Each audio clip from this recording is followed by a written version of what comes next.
بسم اللہ الرحمن الرحیم۔ السلام علیکم۔ طارق اس وقت اپنی ہستی کو بھولے ہوئے تھے، نیز لڑائی میں کچھ ایسے مصروف تھے کہ وہ یہ بھی نہ دیکھ رہے تھے کہ ان کے ساتھ کوئی مسلمان بھی ہے یا اکیلے ہی لڑ رہے ہیں۔ اکثر و بیشتر ایسا ہی ہوا کہ وہ تنہا ہو جاتے اور انہوں نے تنہا ہی حملہ کر کے دشمن کی صفوں کو الٹ دیا، بیسیوں عیسائیوں کو مار ڈالا اور دسیوں گھوڑوں کو مجروح کیا۔ عیسائی ان کو اس طرح سے لڑتے دیکھ کر تعجب کر رہے تھے۔ وہ نہیں جانتے تھے کہ طارق کس شیر کی اولاد ہے اور کس قدر ان میں جوش و خروش اور ایمانی قوت ہے۔ وہ جب کسی پر حملہ کرتے اس کی ڈھال کو پھاڑ کر سر دو پھانکے کر کے حلق سے سینے تک چیر دیتے تھے۔ ایک مرتبہ انہوں نے عیسائیوں کے غول پر حملہ کر دیا۔ قریب 50-60 عیسائی تھے۔ انہوں نے پہلے ہی حملے میں 2 کو مار ڈالا اور دوسرے میں بھی 1 کو ختم کر دیا۔ عیسائیوں کو یہ دیکھ کر بڑا غصہ آیا۔ چونکہ طارق تنہا تھے اس لیے عیسائیوں کا حوصلہ بڑھ گیا اور انہوں نے طارق کو نرغے میں لے کر چاروں طرف سے تلواروں کا میہ برسا دیا۔ اگرچہ طارق بری طرح سے گر چکے تھے مگر وہ گھبرائے نہیں، نہ ہی بے اوسان ہوئے، بلکہ نہایت استقلال اور ہمت سے ڈٹے رہے۔ وہ جس طرح جست لگا کر جاتے اور جس پر حملہ کرتے اسے قتل کیے بغیر نہ چھوڑتے تھے۔ انہوں نے تھوڑی سی دیر میں 10-15 آدمیوں کو مار ڈالا۔ یہ دیکھ کر عیسائیوں کے حوصلے پست ہو گئے اور ان سے بچ بچا کر لڑنے لگے، لیکن وہ کب بچنے دیتے تھے، وہ اور بھی تیزی سے جھپٹ جھپٹ کر حملے کرنے لگے۔ چونکہ ابھی تک گھمسان کی جنگ ہو رہی تھی اور ہر شخص مصروف پیکار تھا، اس لیے کسی کو بھی طارق کے حال سے آگاہی نہ تھی، لہٰذا کوئی بھی ان کی مدد کے لیے نہیں آیا۔ مگر اللہ نے ان کو کچھ ایسی قوت عطا فرمائی تھی کہ ان کو مدد کی ضرورت پیش ہی نہ آئی، اور انہوں نے آدھے عیسائیوں کو تو مار ڈالا اور آدھے ڈر کر ادھر ادھر دبک گئے۔ جب عیسائی ان کے سامنے سے ہٹے تو وہ پسینے میں نہا رہے تھے۔ سارے چہرے پر پسینے کے قطرے اس طرح سے بہہ رہے تھے جیسے کہ انہوں نے وضو کیا ہو اور وضو کر کے منہ پونچھنے کی نوبت نہ آئی ہو۔ اس وقت ان کے ہاتھ بھی شل ہو چکے تھے۔ کھڑے کھڑے ان کی نگاہ آسمان کی طرف اٹھ گئی۔ انہوں نے دیکھا کہ آفتاب مغرب کی جانب جھک گیا ہے اور ظہر کا وقت تنگ ہو رہا ہے۔ چونکہ ہر مسلمان مصروف پیکار تھا اور عیسائی و مسلمان مخلوط ہو رہے تھے، اس لیے یہ ناگزیر ہو گیا تھا کہ نصف لشکر کو پیچھے ہٹا کر نماز شروع کر دی جائے۔ یہ دیکھ کر طارق نے آہ بھرتے ہوئے کہا، آج ظہر کی نماز قضا ہو رہی ہے۔ انہوں نے آسمان کی طرف منہ کر کے کہا، اللہ مسلمانوں کی مدد کر، تیری عبادت کرنے والے آج ظہر کی نماز بھی نہیں پڑھ سکے۔ چند لمحے سستانے کے بعد وہ پھر سے جنگ کے لیے تیار ہو گئے۔ انہوں نے بلند آواز سے فرمایا، مسلمانوں یہ کیا کم ہمتی ہے، لڑائی کو کیوں طول دے رہے ہو؟ کیوں نہیں کوشش کر کے دشمنوں کو ختم کر ڈالتے؟ یہ کہتے ہی انہوں نے اللہ اکبر کا نعرہ لگایا اور ہر شخص نے ہر جگہ نئے جوش و جذبے سے حملہ کر دیا۔ خود طارق بھی دشمن پر جا ٹوٹے۔ لڑائی شروع ہو گئی۔ عیسائی بھی شور و غل مچا رہے تھے مگر مسلمانوں کے نعرے کی آواز میں ان کا غل جذب ہو کر رہ گیا تھا۔ طارق نے دور ہی سے دیکھ لیا تھا کہ تدمیر اپنے ساتھیوں کو جوش دلا کر لڑائی کو برانگیختہ کر رہا تھا۔ انہوں نے ان لوگوں پر حملہ کر دیا جو ان کے سامنے تھے اور نہایت صفائی سے سپاہیوں کو مار کر تدمیر کے پاس جانے کا راستہ صاف کر دیا۔ تدمیر دور ہی سے کھڑا ان کی لڑائی کی کیفیت دیکھ چکا تھا، اس سے خود بھی حملہ کرنے کی جرأت نہیں ہوئی تھی۔ اب جب کہ طارق خود ہی اس کے سامنے آ گئے تو اسے مجبوراً مقابلہ کرنا پڑا۔ اس نے فوراً حملہ کیا۔ طارق کی تلوار نے ڈھال کو پھاڑ ڈالا۔ تدمیر گھبرا گیا۔ اس نے اپنی ڈھال طارق کے سر پر دے ماری۔ طارق نے جلدی سے اس کی ڈھال کے وار کو روکا اور دوسرا حملہ کرنے کے لیے آگے بڑھا۔ تدمیر سمجھ گیا کہ اگر وہ ذرا سی دیر بھی وہاں رکا تو اس کی موت یقینی ہے، لہٰذا اس نے جلدی سے گھوڑا لوٹایا اور نہایت تیزی سے دوڑا۔ کچھ دیر تک طارق نے اس کا پیچھا کیا مگر وہ گھوڑے پر تھا اور یہ پیدل، اس لیے وہ دور نکل گیا۔ مجبور ہو کر یہ لوٹے اور لڑنے والے عیسائیوں پر ٹوٹ پڑے۔ عیسائیوں نے تدمیر کو بھاگتے ہوئے دیکھ لیا تھا، ان کی ہمتیں ٹوٹ گئی تھیں، حوصلے پست ہو گئے اور وہ بدحواس ہو کر نہایت تیزی سے بے اوسان ہو کر بھاگے۔ مجاہدین اسلام نے دوڑ کر ان کا تعاقب کیا اور جہاں تک بھی ان کا بس چلا اور موقع ملا انہیں مارتے کاٹتے ان کے پیچھے لگے چلے گئے۔ لیکن جب عیسائی دور نکل گئے تب طارق نے بلند آواز سے کہا، مسلمانوں واپس لوٹ آؤ، ابھی وقت ہے، کہ ہم ظہر کی نماز پڑھ لیں۔ اس آواز کو سنتے ہی جس مسلمان نے سنا اس نے پکار کر دوسروں کو اس سے آگاہ کر دیا۔ اس طرح سے تمام مسلمانوں نے سن لیا اور سب واپس لوٹ آئے۔ انہوں نے میدان جنگ میں ایک طرف جا کر نماز کی تیاری شروع کر دی، وضو کیا اور نماز پڑھنے میں مشغول ہو گئے۔ تدمیر میدان جنگ سے بھاگ کر اپنے خیمے میں پہنچا۔ وہ جب اپنے خیمے پر آیا تو اس نے بلقیس، امامن اور اسماعیل کو دیکھا اور دیکھتے ہی کہا، اچھا تو تم اس پیکر جمال کو لے جانا چاہتے ہو؟ امامن، بلقیس اور اسماعیل اسے دیکھ کر ٹھٹک گئے تھے۔ تدبیر نے پھر کہا، امامن تم اپنی بیٹی کو لے جانا چاہتے تھے؟ امامن، جی ہاں۔ تدمیر، کیا تم نہیں جانتے تھے کہ اسے شہنشاہ کے پاس لے جانا ہے اور وہ اسے دیکھنے کے لیے بے قرار ہیں؟ اگر تم اس سے محبت کرتے ہو تو اس کی بہتری اسی میں ہے کہ یہ شہنشاہ کی منظور نظر بن جائے۔ امامن، نہیں، اس کی اور اس کے ساتھ میری عافیت اسی میں ہے کہ یہ اپنے ہی گھر میں رہے۔ تدمیر، مگر تم جانتے ہو کہ اندلس میں رہتے ہوئے یہ ناممکن ہے کہ تم اسے کہیں چھپا سکو۔ امامن، میں جانتا ہوں کہ نہیں چھپا سکتا۔ تدمیر، پھر ایسی حماقت کیوں کرتے ہو؟ امامن، میں نہایت عاجزی سے عرض کرتا ہوں کہ اس پر اور مجھ پر رحم کریں۔ تدمیر، یہودی کتے، کیا یہ رحم نہیں کہ ہم نے تم کو زندہ چھوڑ دیا ہے؟ ورنہ جب تم نے اس لڑکی کو لاتے وقت سرکاری سپاہیوں سے مزاحمت کی تھی تو تم کو اسی وقت مار ڈالا جاتا۔ امامن، اس بے عزتی سے تو مر جانا ہی بہتر تھا۔ تدمیر، اچھا تو تم مرنا ہی چاہتے ہو؟ تدمیر نے اپنے آدمیوں کی طرف دیکھ کر کہا، اس کتے کا خاتمہ کر دو۔ اسماعیل نے ان دونوں کی گفتگو کا ایک لفظ بھی نہ سمجھا تھا۔ وہ خاموش کھڑے ان کی طرف دیکھ رہے تھے۔ ایک عیسائی تلوار لے کر امامن کی طرف چلا۔ فوراً ہی بلقیس بڑھی اور اس نے عاجزی کے لہجے میں کہا، رحم کرو میرے ابا پر، رحم کرو۔ اب اسماعیل سمجھے کہ عیسائی امامن کو قتل کرنا چاہتے ہیں۔ انہیں غصہ آ گیا مگر خاموش رہے۔ تدمیر نے بلقیس کا ہاتھ پکڑ کر جھٹکتے ہوئے کہا، الگ ہٹ جا بے وقوف لڑکی۔ بلقیس گرتے گرتے سنبھلی۔ اسماعیل نے فوراً تلوار درمیان سے کھینچ کر کہا، بدبختوں، ہٹ جاؤ۔ کوئی عیسائی بھی عربی نہ جانتا تھا۔ ان کی سمجھ میں ہی نہ آیا کہ اسماعیل نے ان سے کیا کہا۔ البتہ وہ ان کے تیور نیز انہیں شمشیر بکف دیکھ کر یہ ضرور سمجھ گئے کہ وہ ان سے نبرد آزما ہونے کے لیے تیار ہیں۔ انہیں مسلمانوں پر رہ رہ کر غصہ آ رہا تھا کیونکہ انہوں نے ان کے بہت سے آدمی مار ڈالے تھے اور انہیں شکست دے کر بھگا دیا تھا۔ اس وقت اسماعیل تنہا تھے اور وہ 50-60 تھے، اس لیے انہوں نے ان سے انتقام لینے کا ارادہ کر لیا۔ تدمیر نے للکار کر کہا، عیسائیو، تم نے اس شخص کا حوصلہ دیکھا؟ بڑھو اور اسے مار ڈالو۔ فوراً تمام عیسائیوں نے تلواریں کھینچ لی اور اسماعیل پر حملہ کرنے کے لیے بڑھے۔ اسماعیل مطلق نہ گھبرائے۔ انہوں نے ایک ہاتھ میں ڈھال سنبھال لی تھی اور دوسرے میں تلوار لے لی اور گوشہ چشم سے چاروں طرف دیکھنا شروع کیا۔ بلقیس نے جب یہ کیفیت دیکھی تو اسے اندیشہ ہوا کہ اسماعیل تنہا ہے اور عیسائی زیادہ ہیں۔ اگر جنگ ہوئی تو اسماعیل مارے جائیں گے، اس لیے اس نے تدمیر کی طرف بڑھتے ہوئے اس سے کہا، معزز سردار، خون ریزی نہ کر۔ تدمیر نے اس کے رخ انور پر نظر ڈال کر کہا، کیا تم خوشی سے ہمارے ساتھ چلنے کو تیار ہو؟ بلقیس، ہاں، بشرطے کہ۔ تدمیر، کس شرط پر؟ بلقیس، تم اس جوان کو، اسماعیل کی طرف اشارہ کرتے ہوئے، چھوڑ دو اور اسے واپس جانے دو۔ تدمیر، اگر اس نے کوئی حماقت نہ کی تو ہم اسے جانے دیں گے، اس کو سمجھا دو۔ اب بلقیس اسماعیل کی طرف آئی اور کہا، نوجوان، اب تم اپنی تلوار کو نیام میں ڈال لو۔ اسماعیل اسے دیکھنے لگے۔ کچھ دیر بعد بولے، کیوں؟ عیسائی لڑنا نہیں چاہتے؟ بلقیس عربی جانتی تھی اور عربی میں ہی اس سے ہم کلام ہوئی۔ اس نے کہا، ہاں، وہ لڑنا نہیں چاہتے۔ اسماعیل، تو ان سے کہو کہ یہاں سے چلے جائیں۔ بلقیس، نہیں، تم چلے جاؤ۔ اسماعیل، اور تم اور تمہارے والد؟ بلقیس، میرے والد بھی چلے جائیں گے، مگر۔ اسماعیل، مگر کیا؟ بلقیس، وہ مجھے اپنے ساتھ لے جانا چاہتے ہیں۔ اسماعیل، تم خوشی سے جانے کے لیے تیار ہو؟ بلقیس، نہیں۔ اسماعیل، پھر؟ بلقیس، وہ تم کو اس وقت چھوڑ سکتے ہیں جب کہ میں ان کے ساتھ جاؤں۔ اسماعیل کو جوش آ گیا۔ انہوں نے کہا، کیا میں ان کا قیدی ہوں؟ بلقیس، وہ زیادہ ہیں اور تم تنہا ہو۔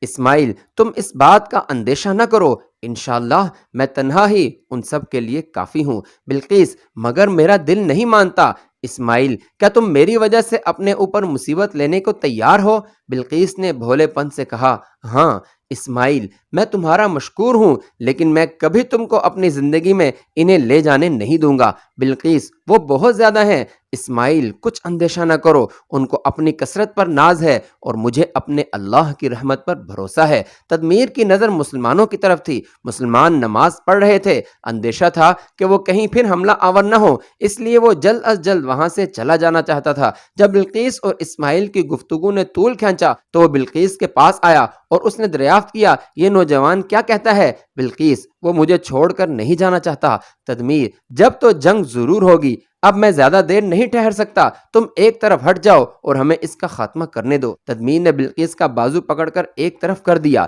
اسماعیل کو اس کی یہ حرکت سخت ناگوار گزری، انہیں طیش آ گیا۔ تدمیر نے اپنے سپاہیوں سے کہا، دلیرو، اس خود سر نوجوان کا خاتمہ کر دو۔ اب عیسائیوں نے اسماعیل پر حملہ کر دیا۔ اسماعیل پہلے ہی حملے کے لیے تیار تھے۔ انہوں نے پینترا بدلا اور خود بھی پلٹ کر حملہ کر دیا اور پہلے ہی حملے میں ایک عیسائی کو جہنم واصل کر دیا، پھر دوسرے پر حملہ کر کے اس کو بھی ٹھنڈا کر دیا، اس کے بعد پلٹ کر تیسرے پر حملہ کیا اور اس کا بھی سر اڑا دیا۔ انہوں نے کچھ اس طرح جھپٹ کر حملے کیے کہ عیسائی ان کی پھرتی پر حیران رہ گئے۔ بلقیس بھی حیرت اور مسرت بھری نظروں سے انہیں جنگ کرتے ہوئے دیکھ رہی تھی۔ وہ دل سے ان کی سلامتی کی دعائیں مانگ رہی تھی۔ امامن سمجھ گیا کہ تنہا اسماعیل ان عیسائیوں کا مقابلہ نہ کر سکیں گے، اس لیے وہ موقع پا کر وہاں سے کھسکا اور مسلمانوں کو اس واقعے کی خبر دینے چل پڑا۔ تدمیر یہ سمجھ رہا تھا کہ اس کے سپاہی جلد از جلد اسماعیل کو مار ڈالیں گے، مگر جب اسماعیل کو انہوں نے جنگ کرتے ہوئے دیکھا تو تدمیر سے ضبط نہ ہو سکا۔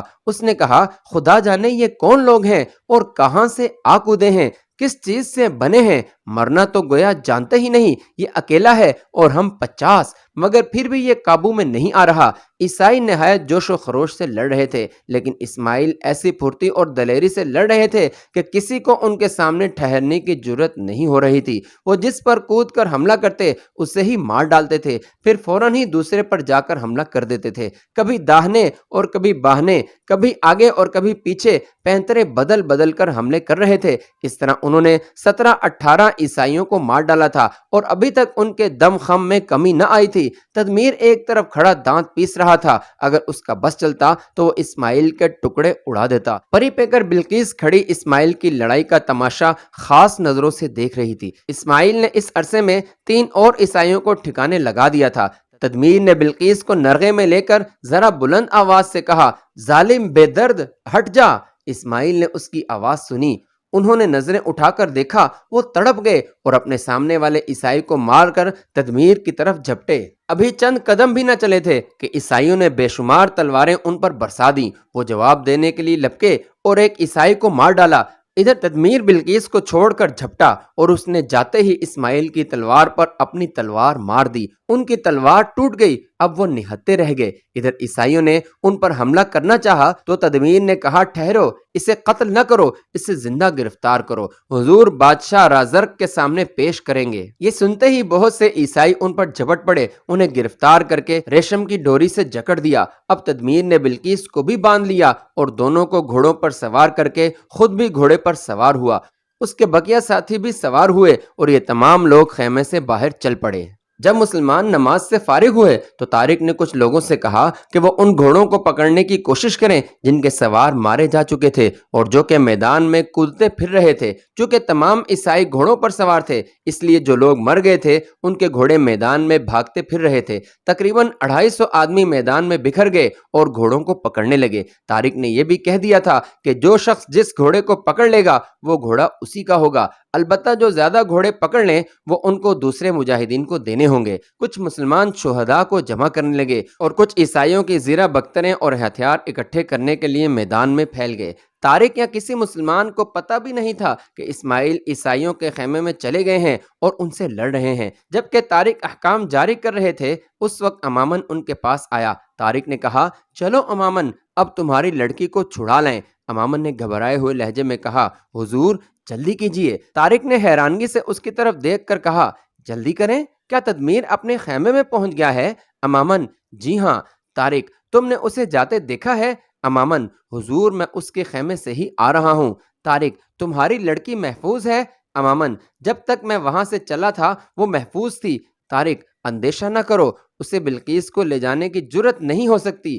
اماماً حضور لیکن طارق کیا بات ہے؟ اماماً وہاں جنگ ہو رہی ہے۔ طارق نے حیران ہو کر پوچھا جنگ ہو رہی ہے؟ کس کے ساتھ؟ اماماً آپ کے ایک ساتھی کے ساتھ۔ طارق چونک پڑے۔ انہوں نے کہا کیا کوئی مسلمان وہاں پہنچ گیا ہے؟ اماماً جی ہاں۔ طارق کیسے پہنچا؟ اماماً حضور میں لے گیا تھا۔ طارق کیوں؟ اماماً جناب اپنی لڑکی کو چھڑانے کے لیے۔ طارق مگر تم اسے چھڑا نہیں سکے؟ اماماً چھڑا تو لیا تھا، پر جب ہم خیمے سے نکلے تو تدمیر 50-60 آدمیوں کے ساتھ وہاں پہنچ گیا اور اس مسلمان لڑکے سے لڑنے لگ گیا جسے میں ساتھ لے کر گیا تھا۔ اب طارق گھبرا گئے اور انہوں نے کہا آہ اللہ، ایک مسلمان 50-60 عیسائیوں سے لڑ رہا ہے، اس کی حفاظت کرنا اللہ۔ وہ فوراً ان مسلمانوں سے مخاطب ہوئے جو اس کے ارد گرد باتیں سن رہے تھے۔ انہوں نے کہا دلیرو جلدی کرو، اپنے بھائی کی جا کر مدد کرو۔ یہ کہتے ہی وہ عیسائی خیموں کی طرف بھاگے۔ اماماً بھی دوڑا اور مسلمان بھی لپکے۔ مسلمان تو دوڑ کر آگے طارق کے ساتھ مل گئے۔ اماماً چونکہ بوڑھا تھا، وہ تیز نہیں چل سکتا تھا، اس لیے وہ تھوڑا پیچھے رہ گیا۔ طارق اور اس کے ساتھ 500-600 مسلمان دوڑ کر عیسائیوں کے خیموں میں داخل ہو گئے۔ طارق نے کہا مسلمانوں چاروں طرف سے خیموں کو گھیر لو، ایک کو بھی بچ کر جانے نہ دینا۔ مسلمان خیموں کے چاروں طرف پھیل گئے۔ طارق 15-20 لوگوں کو ساتھ لے جا کر ہر خیمے میں دیکھ رہا تھا۔ سامان تو ہر خیمے میں تھا لیکن آدمی کوئی بھی نہ تھا، تمام خیمے خالی تھے۔ اب اماماً بھی آ گیا اور طارق کو لے کر تدمیر کے خیمے میں گیا، مگر وہاں بھی کوئی نہ تھا۔ اماماً نے کہا آہ افسوس، وہ ان دونوں کو گرفتار کر کے لے گئے ہیں۔ تدمیر کے خیمے کے سامنے عیسائیوں کی لاشیں تو پڑی ہوئی تھیں لیکن مسلمانوں کی کوئی لاش نہ ملی۔ طارق غمزدہ ہو گئے۔ انہوں نے کہا آہ، نیک دل نوجوان نے 21 عیسائیوں کو جہنم واصل کر دیا، یقیناً وہ تھک گیا ہوگا اور انہوں نے اسے گرفتار کر لیا ہوگا۔ انہوں نے آسمان کی طرف منہ کر کے کہا اللہ غفور الرحیم، مجھے معاف کرنا، میں ایک مسلمان کی طرف سے غافل ہو گیا اور وہ دشمن کے پنجہ میں پھنس گیا۔ اللہ میری اس غلطی سے درگزر فرما۔ پروردگار قیامت کے دن مجھ سے اس کے بارے میں باز پرس کر کے مجھے شرمندہ نہ کرنا، میں انسان ہوں، بشریت کی وجہ سے ایسا ہوا ہے۔ ان کی آنکھوں میں آنسوؤں کا سیلاب جاری ہو گیا۔ کچھ وقفے کے بعد انہوں نے 2 مسلمانوں سے کہا تم فوراً میدان جنگ میں جاؤ، جن لوگوں نے گھوڑے پکڑ لیے ہیں ان میں سے 25-30 کو بلاؤ۔ دونوں مجاہد ان کا حکم سنتے ہی دوڑ پڑے۔ اب وہ تمام مسلمان طارق کے پاس آ کر ہی جمع ہو گئے جو خیموں کا محاصرہ کرنے لگے تھے۔ ہر ایک نے یہی کہا کہ خیموں میں ایک بھی آدمی نہیں ہے۔ طارق نے کچھ مجاہدین سے کہا کہ مردہ عیسائیوں کی لاشیں اٹھا کر میدان جنگ میں رکھ دو۔ 2 آدمیوں نے ایک ایک لاش اٹھائی اور میدان جنگ میں رکھ آئے اور ان کی زیرہ بختر اتار لیں۔ اب 25-30 وہ لوگ بھی آ گئے جنہوں نے گھوڑے پکڑ لیے تھے۔ طارق نے کہا دیکھو تدمیر ایک مسلمان کو گرفتار کر کے لے گیا ہے، اماماً کے ساتھ اس کے تعاقب میں جاؤ، مگر زیادہ دور نہ نکل جانا، رات ہونے سے پہلے واپس لوٹ آنا، خواہ وہ ملیں یا نہ ملیں۔ ایک گھوڑے پر رہبری کے لیے اماماً سوار ہو گیا اور مسلمان اس کی رہبری میں روانہ ہو گئے۔ وہ خیموں سے نکل کر مفروں کے تعاقب میں چلے گئے۔ اب طارق اور تمام مسلمان پھر میدان جنگ پہنچ گئے۔ طارق نے دیکھا کہ تقریباً 700 گھوڑے پکڑ لیے گئے ہیں۔ مسلمان شہداء کو بھی ایک جگہ جمع کر دیا گیا۔ کل 19 مسلمان شہید ہوئے اور عیسائی 1100 مارے گئے۔ شہیدوں کو نماز جنازہ پڑھ کر دفن کر دیا گیا۔ اب تمام مسلمان اپنا سامان اٹھا کر عیسائیوں کے خیموں میں چلے گئے اور وہاں جا کر زخمیوں کی مرہم پٹی کرنے لگے۔ رات ہونے پر انہوں نے کھانا تیار کرنا شروع کیا اور عشاء کی نماز پڑھ کر کھانا کھایا۔ جب وہ کھانا کھا چکے تو اس وقت تدبیر کا پیچھا کرنے والوں نے بتایا کہ ان کا کچھ پتہ نہیں چلا۔ طارق اور تمام مجاہدین اسلام کو بہت غم فکر اور افسوس ہوا۔ اب چونکہ رات ہو چکی تھی اس لیے اب کچھ نہیں کیا جا سکتا تھا، اس لیے سب طوعاً کرہن چپ ہو گئے اور بے صبری سے صبح کا انتظار کرنے لگے۔ عیسائیوں نے شیران اسلام کا مقدور بھر مقابلہ کیا تھا لیکن ان کی تمام کوششیں اور محنتیں رائیگاں گئیں، نیز ان کی کافی تعداد نظر اجل ہو گئی، اور جو بچ گئے ان پر ایسی ہیبت طاری ہوئی اور مسلمانوں کا ایسا رعب و خوف بیٹھ گیا کہ جس طرف منہ اٹھا اور جسے جس طرف جگہ ملی بھاگ کھڑا ہوا۔ مسلمان پیدل تھے اور وہ سوار۔ مسلمانوں کے پاس ہتھیار بھی پورے نہ تھے اور ان میں سے ہر ایک کے پاس جملہ ہتھیار موجود تھے، مگر اس بے سر و سامانی کے باوجود مسلمان نہایت بے جگری سے سرفروشانہ لڑے اور عیسائی بہت بری طرح شکست کھا کر پسپا ہوئے، اور مسلمانوں نے پیدل ہونے کے باوجود سواروں کا بہت دور تک تعاقب کیا۔ اس وجہ سے ان کی اور بھی دھاک بیٹھ گئی اور کسی کو واپس مڑ کر دیکھنے کی بھی جرت نہ ہوئی۔ عیسائی بھاگے اور نہایت بری طرح بھاگے۔ خود تدمیر بھی اسماعیل اور بلقیس کو گرفتار کر کے بے تحاشا بھاگ کھڑا ہوا۔ اسے یہ شبہ ہو گیا تھا کہ مسلمان انسان نہیں ہیں۔ اس کے خیال میں انسان اس بے جگری سے لڑ ہی نہیں سکتے۔ پیدل اور سوار کا کیا مقابلہ؟ مگر غازیان اسلام نے پیدل ہوتے ہوئے بھی سواروں کا مقابلہ کیا اور پھر 1100 سواروں کو مار بھی ڈالا۔ اسے نہ صرف خوف بلکہ یقین تھا کہ مسلمان اس کا تعاقب کریں گے۔ اس وجہ سے وہ گھوڑے پوری رفتار سے اڑائے چلا جا رہا تھا۔ بقیہ دن اور آدھی رات تک چلتا رہا۔ جب گھوڑوں نے بالکل ہی جواب دے دیا اور اس کے سپاہی بھی تھک گئے، تب انہوں نے ایک جگہ قیام کیا۔ کھانے کے لیے تو وہاں کیا ملتا، سب کے سب سنگلاخ زمین پر بھوکے ہی جا پڑے تھے۔ اسماعیل عرب تھا، مسلمان عرب، اسے تو عادت تھی زمین پر سونے کی، مگر عیسائیوں کو جو نرم گرم بستر پر سونے کی عادت تھی انہیں بڑی تکلیف ہوئی۔ سب سے زیادہ تکلیف پری جمال بلقیس کو ہو رہی تھی۔ وہ نازک بدن تھی، اسے زمین پر سونا تو کیا، کبھی بیٹھنے کا بھی اتفاق نہیں ہوا تھا۔ اسے تکلیف تھی، وہ اس تکلیف سے مسلسل پہلو بدل رہی تھی، اور اسماعیل اس کی بے چینی دیکھ رہے تھے۔ انہیں سخت تکلیف ہو رہی تھی، چاہتے تھے کہ اسے آرام پہنچانے کی کوشش کریں، مگر وہ خود بندھے ہوئے تھے، اس لیے مجبور تھے۔ چاندنی رات تھی اور چاند اپنی تمام و کمال دل فریبیوں کے ساتھ نکلا ہوا تھا۔ ہر طرف چاندنی چمک رہی تھی جس سے ہر چیز نہایت بھلی معلوم ہو رہی تھی۔ بلقیس کے پیارے چہرے پر بھی چاند اپنی نورانی کرنیں بکھیر رہا تھا۔ اسماعیل نے آہستہ سے کہا، کیا تمہیں تکلیف ہو رہی ہے؟ بلقیس نے کہا، نہیں، کچھ ایسی تکلیف تو نہیں، آپ شاید مسلمان ہیں۔ اسماعیل، جی ہاں۔ بلقیس، اور میں ایک یہودی لڑکی ہوں۔ اسماعیل، یہ میں نے تمہارے والد کو دیکھ کر ہی سمجھ لیا تھا۔ تمہارا نام کیا ہے؟ بلقیس، میرا نام بلقیس ہے۔ اسماعیل نے حیرت سے اس کی طرف دیکھ کر کہا، بلقیس؟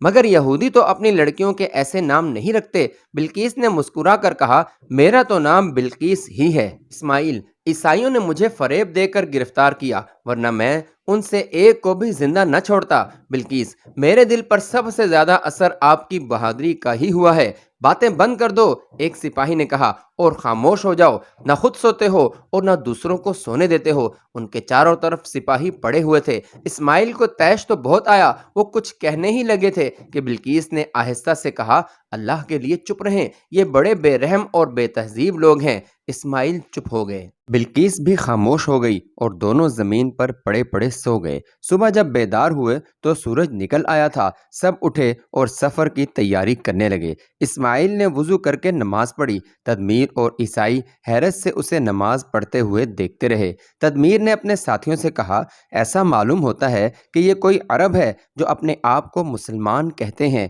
یہ تو بہت برا ہوا، ان مسلمانوں نے جس ملک پر بھی حملہ کیا ہے اسے فتح کر کے ہی چھوڑا ہے۔ ایک عیسائی، مگر سنا ہے کہ مسلمان تو کسی ملک پر بلا وجہ حملہ نہیں کرتے۔ تدمیر، تم نے بالکل ٹھیک کہا، ضرور کوئی خاص بات ہوئی ہے جو یہ لوگ حملہ آور ہوئے ہیں۔ میں شہنشاہ کو اطلاع کر دوں؟ دوسرا، ضرور کر دینی چاہیے۔ اگر انہیں نہ روکا گیا اور یہ اندرون ملک میں گھس گئے تو پھر ان کا نکلنا نہایت دشوار ہو جائے گا۔ تدمیر، یہی بات ہے، مگر لکھوں کس سے؟ نہ قلم، نہ کاغذ، نہ ہی دوات ہے۔ پہلا، یہاں ایسی بہت سی جڑی بوٹیاں کھڑی ہیں جن کا عرق روشنائی کا کام دے سکتا ہے۔ کسی درخت کی شاخ کاٹ کر اس کا قلم بنا لیجئے اور کسی چمڑے کے ٹکڑے پر لکھ لیجئے۔ تدمیر، اچھا تو یہ سب چیزیں مہیا کرو۔ فوراً کئی آدمی دوڑ گئے اور سب سامان لے آئے۔ تدمیر نے اندلس کے شہنشاہ رازرق کو خط لکھا۔ جب خط لکھ چکا تو اس نے کہا، میرا ارادہ تھا کہ اس آدمی یعنی اسماعیل کو شہنشاہ رازرق کے حضور میں بھیج دوں،